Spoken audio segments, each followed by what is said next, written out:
दिल्ली 23 जून 2025 सोमवार।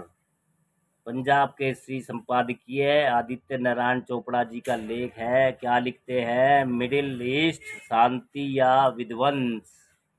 Middle east शांति या विध्वंस। अतएव वही हुआ जिसका डर था। ईरान और इजराइल के युद्ध की आग में अब अमेरिका भी खुलकर कूद चुका है। अमेरिका ने ईरान के 3 परमाणु ठिकानों फोर्डो, नताज और इस्फहान पर हमला कर उन्हें तबाह कर दिया है। अमेरिकी राष्ट्रपति डोनाल्ड ट्रंप ने इस हमले को इतिहास का सबसे सफल सैन्य हमला बताया है और कहा है कि ईरान मिडिल ईस्ट का सबसे बड़ा आतंकवादी है। हमने ताकत दिखाई, अब वक्त है शांति का। इसके साथ ही मिडिल ईस्ट की जंग खतरनाक मोड़ पर पहुंच चुकी है। हमले से भड़के ईरान ने अब इजराइल पर मिसाइलों की बारिश कर दी है। ईरान के सर्वोच्च नेता आयतुल्ला अली खुमैनी ने आदेश दिया है कि बहरीन में अमेरिकी नौसेना पर हमला करो। जहां जहां भी अमेरिकी दिखेगा उन्हें मार दो। आर्मुज जल डमरू मध्य को बंद कर दो। ईरान और अमेरिका के बीच दुश्मनी का लंबा इतिहास रहा है। ईरान के अमेरिका के साथ राजनयिक संबंध 19वीं सदी के अंत में शुरू हुए, जब ईरान ने ब्रिटिश और रूसी प्रभाव का मुकाबला करने की कोशिश की।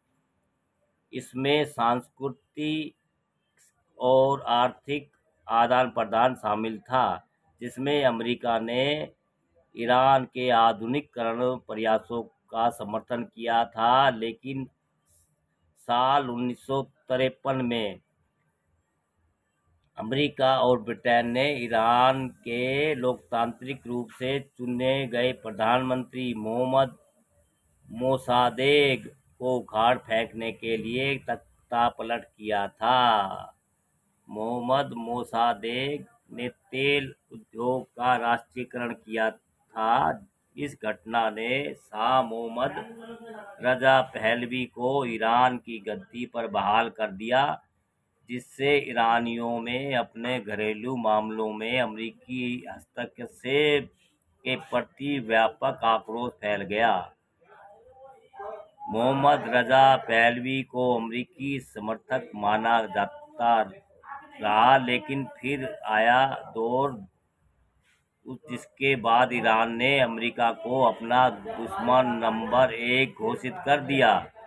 साल 1979 में ईरान में इस्लामिक क्रांति हुई, जिसके बाद अमेरिका परस्त शाह को अपदस्थ कर दिया गया। लेकिन अमेरिका ने शाह को राजनीतिक संरक्षण दी, जिसके कारण तेहरान में अमेरिकी दूतावास पर हमला हुआ और 52 अमेरिकी बंधकों को 444 दिन के लिए बंधक बना लिया गया।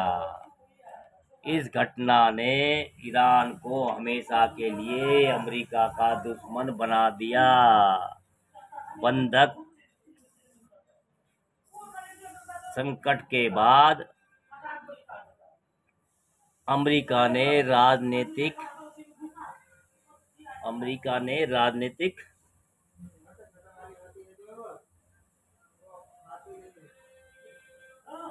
संबंध तोड़ दिए। उस समय ईरान के सर्वोच्च नेता अयातुल्ला खुमैनी ने अमेरिका को महान शैतान करार दिया। ईरान का इस्लामिक गणतंत्र एक क्रांतिकारी विचारधारा पर आधारित है, जो पश्चिम 10 वाला नहीं 20 वाला है। हाँ,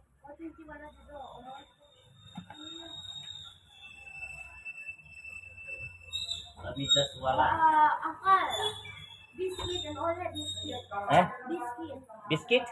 नो नो। ब्रेड है? ब्रेड ब्रेड भी नहीं, ओनली मिल्क, यही है। दूध, वाटर।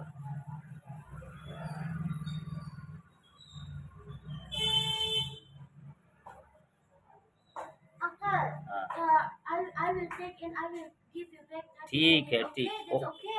Thank you. Okay.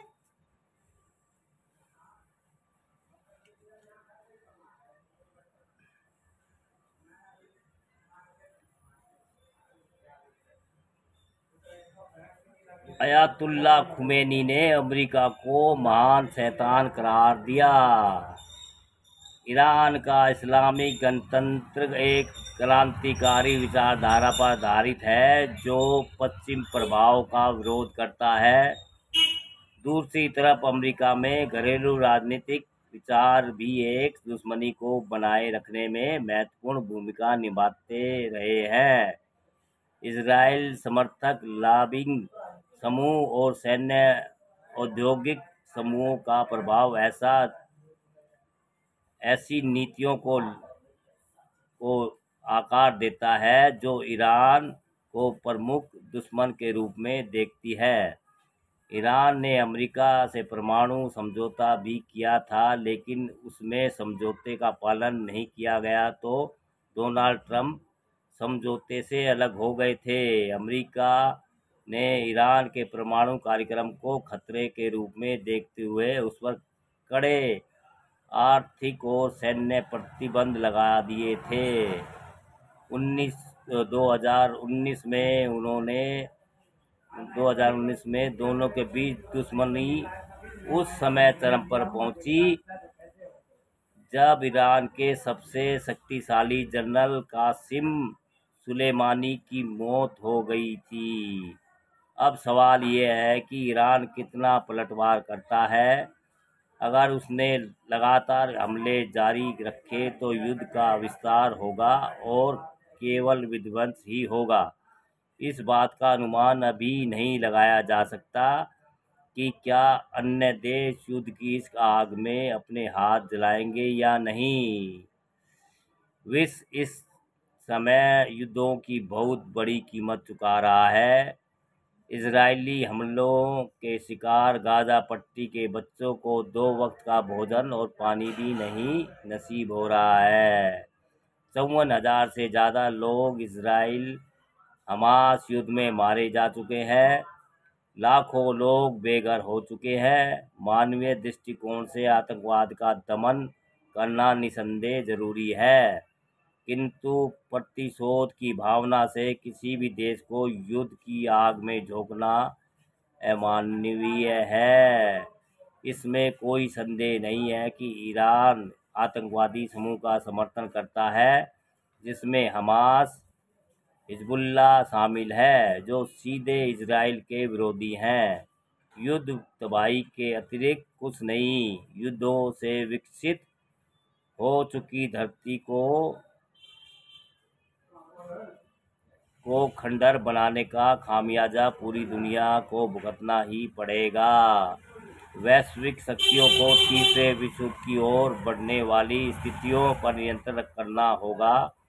परिस्थितियां ही बताएंगी कि शांति का मार्ग निकलेगा या विध्वंस का। दोस्तों, अच्छा लेख है, मिडिल ईस्ट शांति या विध्वंस।